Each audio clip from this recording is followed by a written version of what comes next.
Vamos a temas internacionales, 10:34. Isel Guerra con nosotros a esta hora.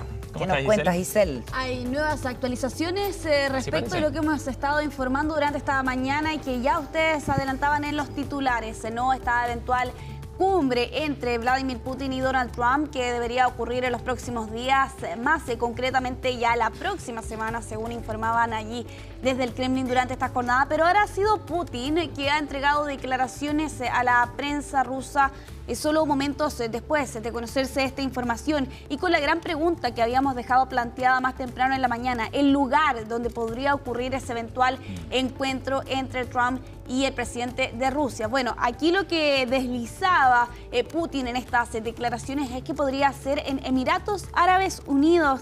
De hecho, parte de las declaraciones que entregaba hoy más temprano el presidente de Rusia era la siguiente: tenemos muchos amigos dispuestos a ayudarnos a organizar un evento como este.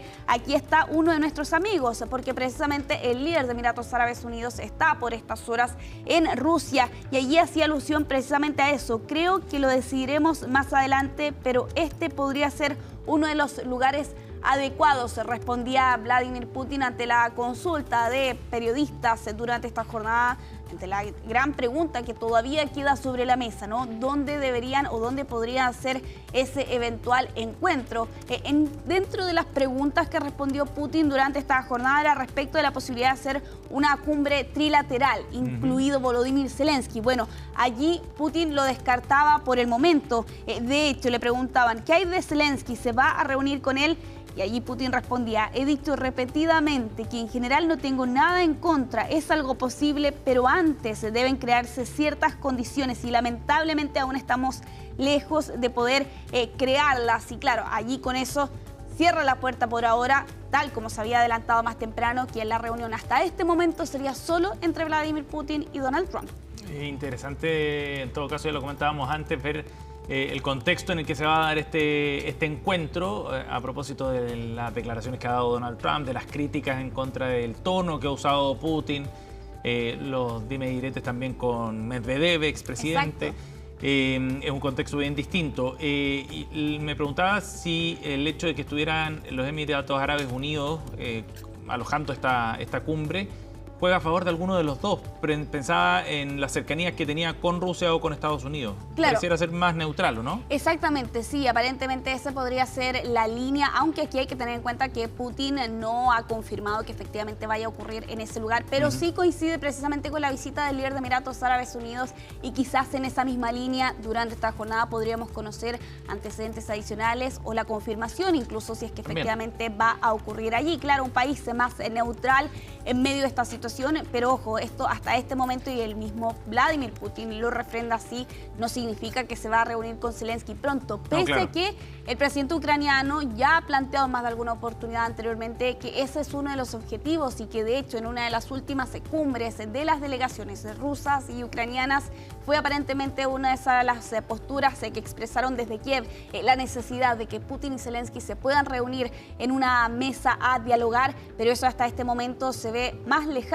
Es el propio Vladimir Putin quien confirma por lo demás también esa información. Es una noticia en desarrollo, hay reacciones en Ucrania, por cierto, a esta información. Hay quienes son más cautos sobre qué puede significar esto eventualmente.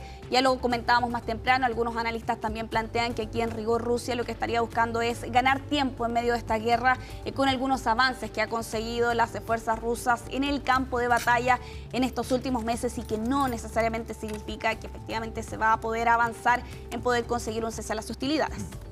¿Qué más? Vamos a avanzar en esta revisión internacional con estas imágenes. Llegan desde Estados Unidos, una verdadera redada estilo caballo de Troya que ocurría el día de ayer en Los Ángeles, en un estacionamiento de una ferretería, las denominadas Home Depot, ¿no? Donde fueron detenidas más de una decena de migrantes latinoamericanos. Estamos viendo, de hecho, allí los registros de la jornada anterior de lo que ocurría el día de ayer por parte de los agentes de control de inmigración operación ICE, ¿no? En Westlake, en Los Ángeles, donde estos agentes de la patrulla fronteriza salieron de la parte trasera de un camión de mudanzas que había sido arrendado especialmente para este operativo. De hecho, vamos a revisar uno de los momentos captados el día de ayer, el momento de la salida de estos agentes fronterizos de la parte trasera de este camión de mudanzas que había sido arrendada especialmente para este operativo, que incluso ha sido bautizado por las propias autoridades de Caballo de Troya.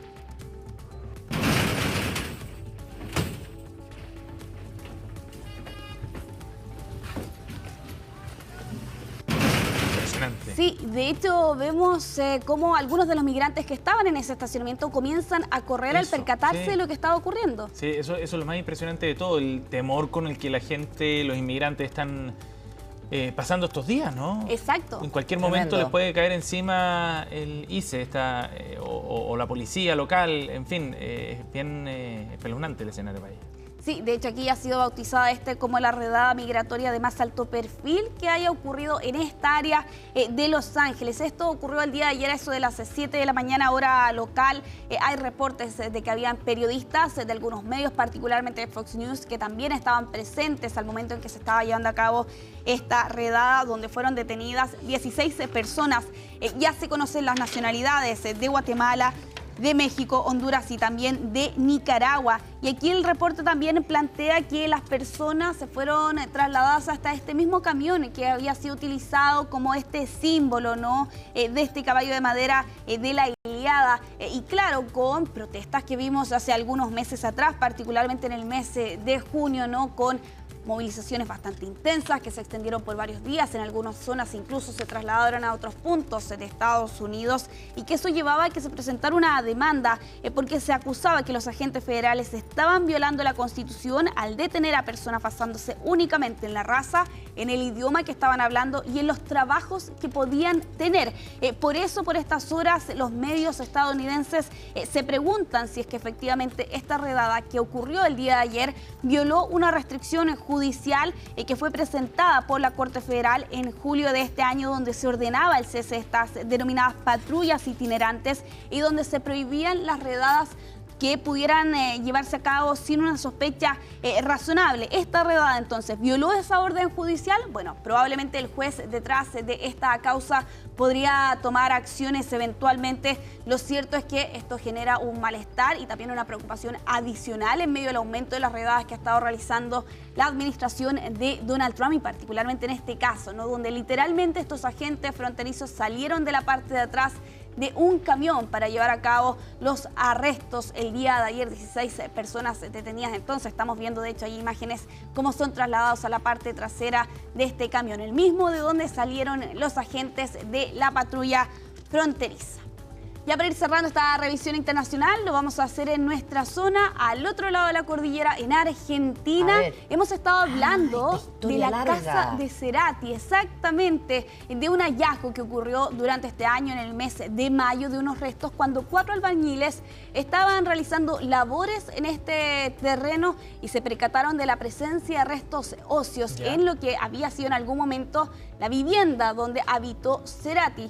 Bueno, hay algunos detalles. En algún momento de la vida vivió exactamente, ahí Gustavo Cerati, a principios de este siglo particularmente, y lo que se planteaba inicialmente que era la casa de Cerati, o que había sido encontrado precisamente dentro de esos metros cuadrados en rigor, y conforme ha avanzado la investigación se determinó que en rigor estaban al lado, en la vivienda contigua, pero debido a que hasta hace 40 años atrás no existía un límite muy definido respecto a estos dos terrenos, se entendía que podía ser la casa de Cerati, pero posteriormente se confirmó que en rigor había sido la de el vecino. Bueno, ¿Y quién es el occiso? Se trata de un joven de 16 años, Diego Fernández Lima, que estaba desaparecido desde el 26 de julio de 1984. Estaba siendo buscado desde hace décadas. Su padre murió sin saber, exactamente, su padre murió sin saber cuál era el destino de su hijo, y ahora su madre y sus hermanos finalmente han conocido el desenlace de esta historia.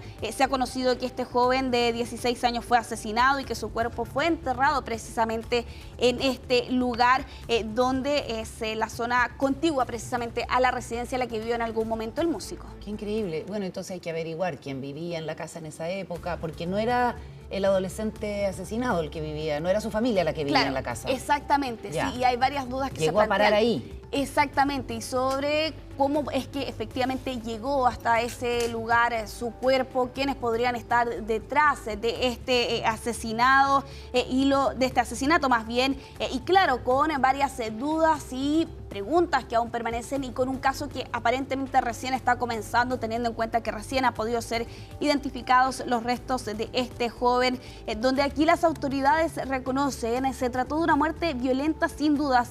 No se sabe si la puñalada le provocó la muerte, pero sí con certeza sabemos que este joven fue apuñalado y que la herida cortopunzante estaba a la altura de la cuarta costilla, como por detrás del brazo, decía una de las autoridades judiciales en estas últimas horas.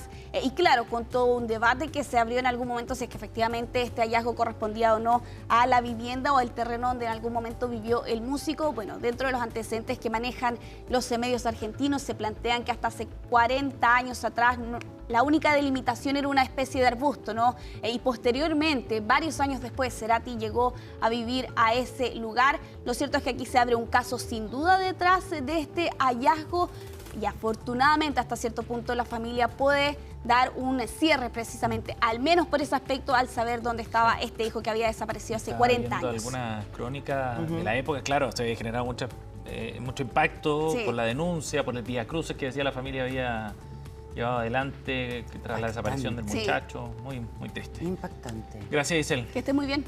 Nos vemos. Muchas gracias, Giselle. Muy buenos días.